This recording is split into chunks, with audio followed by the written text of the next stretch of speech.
This is a Ned book, which means we get romantic scenes like this. On tiptoe she kissed him, her arms wrapped around his neck. He smelled of pine forests and rain, courtesy of his cologne, and of pepperoni, courtesy of Gianelli's pizza. It was a lovely combination. Nancy breathed deeply, taking it in. Ew.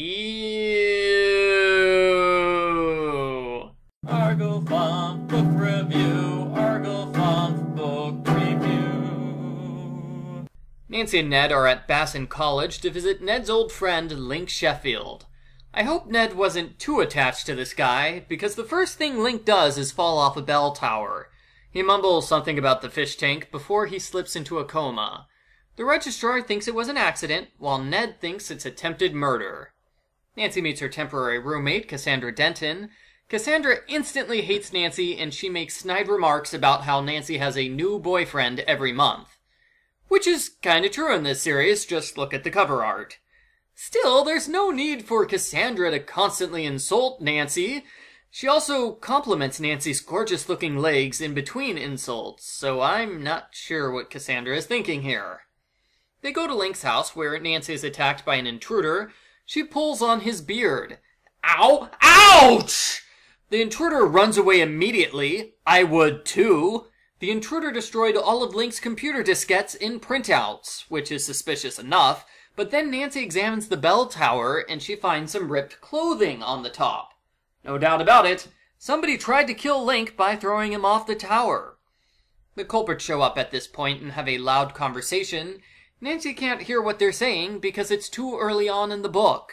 Nancy can't hear them because it's too windy outside.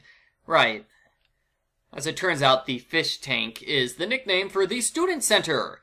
That's where we meet Maria, the computer system girl who worked with Link. Maria says Link has been working on a secret project. No one knows exactly what he's been doing since he works late at night to avoid crashing the computer system. To crash means a computer loses all of its memory. Whoa, this book's technical language is too complicated for me. I can't understand what's going on. Either way, it's pretty obvious that the culprits are after Link because of this mystery project. Cassandra looks like the culprit for a while when she breaks into Link's locker and steals the project files. While escaping, Cassandra almost runs Nancy over, but it turns out Cassandra isn't evil, she's just in love. Easy to get those two confused, I know. She's madly in love with Link, and she's been mean to Nancy because she doesn't like other girls around her crush. Cassandra hands over the project files, which is a bunch of computer code printed out. Ned doesn't know what it means, even though he knows a lot of computer languages. He does? Since when is Ned a computer expert? I don't recall that being mentioned in any other book. Continuity! In the next several chapters, the culprit makes 3 attempts to steal the code, and Nancy almost dies when a steam pipe breaks in the basement. Eventually, it's revealed that the indecipherable computer code was written by Maria. She made up her own computer language to help protect the school network, but the culprit stole the code and adapted it for their sinister purposes, namely, fake diplomas. The culprits give people fake degrees to help them get started in the business world. I had a hilarious joke here about how useless college degrees are, but my wife made me delete it because I was stupid enough to get a degree in ancient languages, so it's my own fault I'm stuck working as a pizza delivery boy. I responded with snarky comments in Latin, but nobody understood what I was saying. Back with the book, we identify one culprit as the dude who shaved his beard, probably because Nancy pulled a chunk of his hair earlier and it'd look weird if he walked around with a beard that's missing a patch. The other culprit is the registrar, who has disguised himself as a doctor by putting on a white coat. There's more to doctors than just coats, right? Anyway, the registrar has snuck into the hospital. Nancy goes there and talks to the head nurse. A normal person would tell the nurse, "There's a killer on the loose, sound the alarm!" Not Nancy, though. Nancy has Cassandra distract the nurse, so Nancy can break into the hospital. There's a minor fight inside Link's room, and the culprit is caught. The end.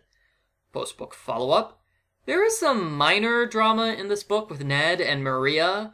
Ned is forced to flirt with her in order to get more information about the case, and Nancy tries not to be jealous of Ned being with this cute girl. We've seen this before. Bess and Ned often seduce suspects so Nancy can solve the mystery. I find it strange that Nancy never seduces anyone on purpose in this series, even though we regularly get told how amazingly attractive she is. No, when Nancy flirts, it's usually because she legitimately likes the guy. Nancy can be deceptive, but when it comes to love, she's pretty honest.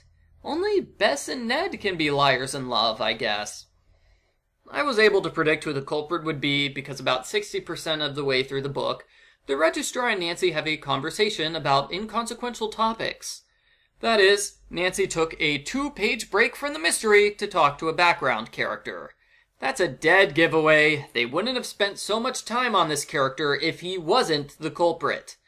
This is called the Chekhov's gunman trope, and 9 times out of 10, the background character who gets an odd amount of focus ends up being the culprit.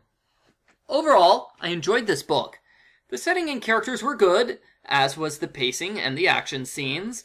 The part I didn't really like was the computer aspect, which felt like a bunch of fake technobabble, but maybe that's just how computers worked back in 1989.